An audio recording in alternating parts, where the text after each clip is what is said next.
ব্যাকে যাবো, ব্যাকে যেয়ে আবার এই যে ডান পাশে বাম পাশে জেট প্যাটার্নটা আছে ওটা থেকে দিব, সেলাই শুরু হবে। হ্যাঁ, আবার সাপোজ কোনো কারণে ধরেন আমি সেলাই করবো না, এখান থেকেই আমি ব্যাকে চলে যাব, ঠিক আছে? তখন এই যে হোমে দিলে এখান থেকেও আবার নতুন করে ব্যাকে শুরু হবে।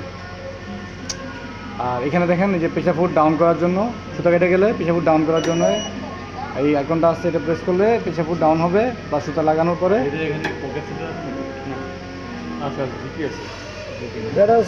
সুতা লাগানো, সুতা লাগাইলেন, সুতা লাগানোর পরে লাগানোর পরে এই যে বাড়তি সুতাটা আছে না, এই যে এটা এখানে ট্রিমিং অপশন আছে, যে সিজার, হ্যাঁ দিবেন, এটা দিয়ে দিবেন। হ্যাঁ, এটা হচ্ছে স্পিড আপ, এটা হচ্ছে স্পিড ডাউন আইকন। হ্যাঁ, এখান দিয়ে আপনার স্পিড কম বেশি করতে পারবেন, প্লাস এখান দিয়ে এটা দিয়ে হচ্ছে আপনি প্রোগ্রামটা দেখতে পারবেন যে কোথাও কোথাও বাস্তব থেকে চেক করতে পারবেন।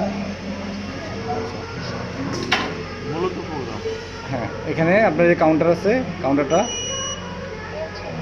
0 করে দিতে পারবেন, ঠিক আছে? আচ্ছা, এখানে আপনার হচ্ছে ববিন যদি আপনি ভরতে চান কখনো খালি মেশিন, তাহলে ববিন উইন্ডার আর কি এটা। হ্যাঁ হ্যাঁ, এটা উইন্ডার। আর এটা হচ্ছে সেকেন্ড হোম পজিশন। সাপোজ আপনি যেখান থেকে শুরু হবে সেখানে এসে এটা সেকেন্ড হোম। এখন আপনারা কীভাবে প্রোগ্রাম করবেন চালাতে পারবেন, এখানে সব যা আছে ইজি নরমাল, কীভাবে প্রোগ্রাম করতে হবে